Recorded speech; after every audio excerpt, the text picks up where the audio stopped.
Bonjour et bienvenue dans cette revue de presse. À la une aujourd'hui, la fin de la guerre des nerfs entre Israël et l'équipage du cargo à destination de Gaza. Ce bateau affrété par la fondation du fils du colonel Kadhafi a finalement changé de cap pour accoster en Égypte. Cette décision permet d'éviter le pire pour les 21 personnes à bord. L'arraisonnage sanglant du navire ayant brisé le blocus de Gaza en mai dernier est encore dans tous les esprits. Cette fois-ci, les messages de dissuasion de la marine israélienne auront suffi. Les 2000 tonnes d'aide doivent être déchargées dans le port d'Al-Arish, puis acheminé vers Gaza par le Croissant Rouge égyptien. La fondation Kadhafi affirme avoir marqué des points avec cette action. Les autorités israéliennes, elles, dénoncent une nouvelle provocation. Et à Gaza, les responsables du Hamas encouragent les activistes à multiplier ce genre d'opérations. Le quotidien israélien Haaretz cite Ismaël Haniyeh, le chef du Hamas dans la bande de Gaza, qui appelait hier lors d'une cérémonie à ce que ces convois maritimes continuent. Aux États-Unis, la situation de Faisal Shahzad se complique après la publication d'une vidéo accablante. Faisal Shahzad, c'est le principal suspect de l'attentat manqué de Times Square en mai dernier. La chaîne Al Arabiya dévoile un document où il apparaît vêtu de l'habit des combattants afghans. La vidéo n'a pas encore été authentifiée, mais il semblerait qu'il l'ait enregistrée seulement 3 jours avant son arrestation à l'aéroport d'Atlanta. Ce Pakistanais de 30 ans est soupçonné d'avoir tenté de faire exploser un 4x4 dans l'un des quartiers les plus touristiques de New York.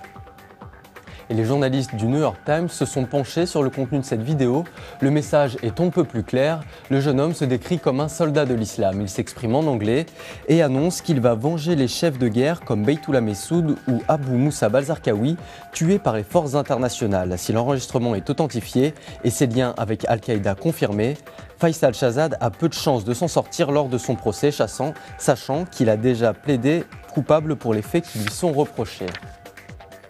Et à Londres, un homme fait tout pour prouver son innocence. Rafik Khalifa, l'homme d'affaires algérien en exil, vient de déposer un recours devant la Cour suprême britannique. L'objectif, éviter son extradition vers l'Algérie. Le Golden Boy, condamné à perpétuité dans son pays d'origine, sort sa dernière cartouche selon El Watan.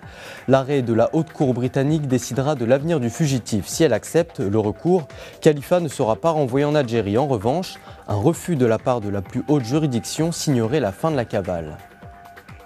Khalifa échappe à la justice de son pays depuis sa condamnation en 2007. Pourtant, en avril dernier, le ministre de l'Intérieur britannique avait ordonné son extradition vers l'Algérie. Un dossier complexe selon Alan Johnson, le ministre de l'époque, car il n'y a pas que les autorités algériennes qui réclament l'ancien homme d'affaires. Le tribunal de grande instance de Nanterre en France avait aussi déposé une demande d'extradition, gelée jusqu'à aujourd'hui car l'Algérie a la priorité dans ce dossier. Dans l'hypothèse où Rafik Khalifa soit renvoyé en Algérie, il aura quand même droit à un nouveau procès. Le feuilleton judiciaire réserve encore quelques épisodes.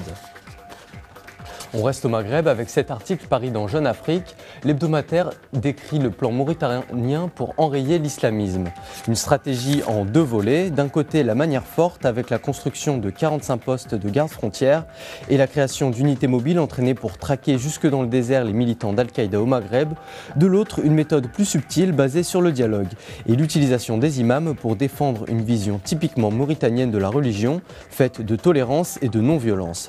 La journaliste explique que les imams sont en première ligne dans cette lutte. C'est pour cela que 500 d'entre eux vont être recrutés et rémunérés de manière à ne plus dépendre des fonds en provenance du Golfe. En Mauritanie, 70% des 1800 mosquées fonctionnent grâce à de l'argent saoudien ou émirati. En rompant avec ces financements, le gouvernement espère aussi atténuer l'influence du wahhabisme sur son territoire. Pour finir, on jette un œil sur les transferts qui rythment la planète football en ce moment. L'Espagne, fraîchement couronnée championne du monde, cherche à attirer dans ses filets ce qui se fait de mieux et pas seulement sur le marché des transferts. Ainsi, Paul Le Poulpe pourrait être transféré à Madrid. Le zoo de la capitale a fait une offre au propriétaire allemand de la pieuvre. De l'argent et plusieurs autres animaux sont à la balance. Aucun montant n'a filtré. Si l'échange a lieu, Paul Le Poulpe finira sa carrière d'oracle en Espagne. Le contrat ne devrait pas dépasser 6 mois. C'est l'espérance de vie qu'il reste au plus populaire des pronostiqueurs. Voilà, fin de cette revue de presse. Excellente journée sur Medi Insat.